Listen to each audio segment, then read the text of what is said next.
when I literally felt the world open around me.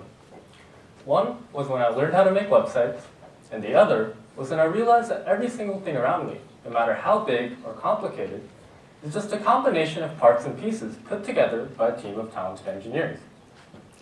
Now, that second realization seems pretty simple, but when I actually experienced it, just as Steve Jobs said in the video, it genuinely changed the way I look at the world around me. So today, I'm here to share with you a little bit of my story, and how I ultimately came around to this concept, the seemingly trivial concept that's had such a big influence in my life. So let's start with the first story. When I was a freshman in high school, at the fresh age of 14, I met the love of my life. She was smart, popular, pretty, influential, basically anything that a guy could ask for. Her name was the World Wide Web, and she was, in my eyes, the most beautiful thing that I've ever seen in my life. I met this gal in a class called Web Design and Development, which I actually didn't even sign up for, but was enrolled in since the PE class was too full.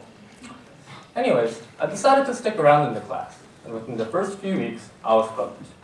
I learned everything from basic HTML and CSS to how people interact with websites, to how the entire internet actually works. Then, a couple months into the course, I found this thing called Google AdSense. It was an advertising platform that Google offered to website owners, where they would pay you money every time you displayed their ads on your website. To me, this kind of seemed like free money, and I really didn't have anything to lose, so I decided to dive straight in. After dozens of weird, sometimes just straight up dumb ideas on websites, I hit the jackpot with a website called twilugo.com. And yes, as the name is explanatory, it was a Twilight-themed search engine. But don't get me wrong, I actually hated the Twilight series. But I did see that a lot of girls were obsessed with it, and thought that a lot of them would use my website. Well, I ended up being right, and within the first few weeks of development and Facebook marketing, I had a couple thousand visitors a month, and I made about $500 from AdSense. Now, this may not seem like a lot of money now, but back then, when I was 14, it was a really big deal. So that marked the very first time I felt the world open around me. This time to the incredible world of entrepreneurship. I suddenly felt that I could make anything online, and embarked on dozens more web projects to try to make money. Then, a couple of years later, I ended up with an idea for Benelab, my very first full-scale venture. After seeing the immense profitability of search engines through Twilugo, I thought, why not make a search engine that donated all of its revenues to charity? So I assembled a team of about 5 students from my high school, and Benelab.org was officially launched in September 2011 with a limited budget of about $1,500. Our team worked incredibly hard for the next year and a half, and we were able to donate everything from hearing aids to goats, all from free web searches.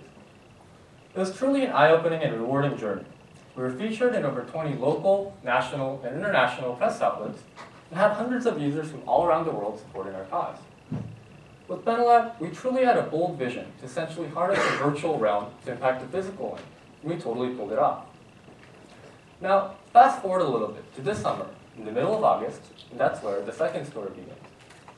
The second realization, unlike the first one, happened very suddenly, at a rather random situation, while I was working on my first Kickstarter project to build a portable multimedia monitor.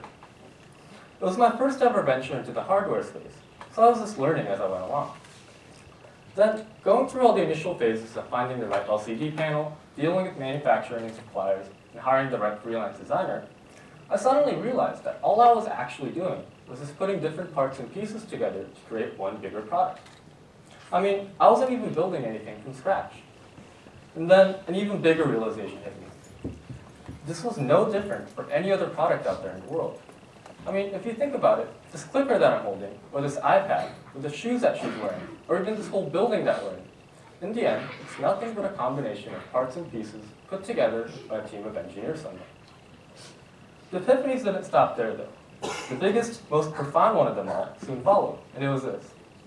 Everything that I've ever built in my entire life, from the dozens of useless websites to Twilugo, even Benelab, are also nothing but a combination of different parts to create one complete thing.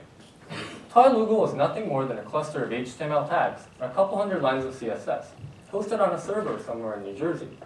And Benelab was nothing more than a group of passionate students who had a clear drive and vision to do something great. And then, the more and more I kept thinking about it over the coming weeks, I kept seeing that this applied to literally everything in the world. Not just physical products, but even global companies, even whole nations. In this case, there are people instead of LCD panels, and brain power instead of processors. Take Apple and the Macintosh, for example, the computer that revolutionized the PC industry. Steve Jobs actually didn't write a single line of code that went into the Macintosh, but what he did, and all he did, was put the best of the best of the best of the best engineers and designers into one team and pointed them towards the right direction with a clear vision. And he changed the world through it. And it's not just companies either. Anything you could possibly imagine, from the Golden Gate Bridge to the moon landing in 1969, to even the discovery of the Americas. In the end, it all just boils down to a group of very talented individuals. Now, what does all this mean, though? And how is this realization even relevant to my life or your life? Well, what I really want to hit home today and prove to you is the fact that anyone in this world has the equal power and opportunity as these great individuals to pick up their own pieces and make something great. People like Steve Jobs just happen to be one of the very few people in the world that genuinely realize this fact and put it into action. But the incredible thing is, so can I, and so can you.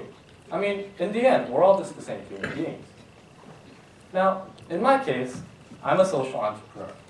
I want to harness the power of innovation in business to help people on a global scale. I want to popularize social innovation and put an altruistic dent in the universe.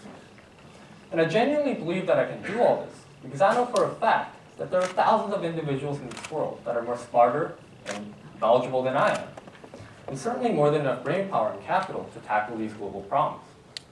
All I have to do is find these people, work together, and direct them to the right problems. It's definitely not going to be as easy as it seems, but I know that it can be done, and I will be the one to do it. Now, before I end, I just want to leave you with what these two stories have ultimately taught me. The world is essentially nothing more than just a room full of colorful Play-Doh. And if you look closely at history, it belongs to the ones who truly shape them, mold them, and pick the right colors to build something truly amazing. And as soon as you realize that anyone, even you, can do the exact same thing, you're already halfway there to being able to truly change the course of history. So go out there, let's make something truly incredible. Thank you.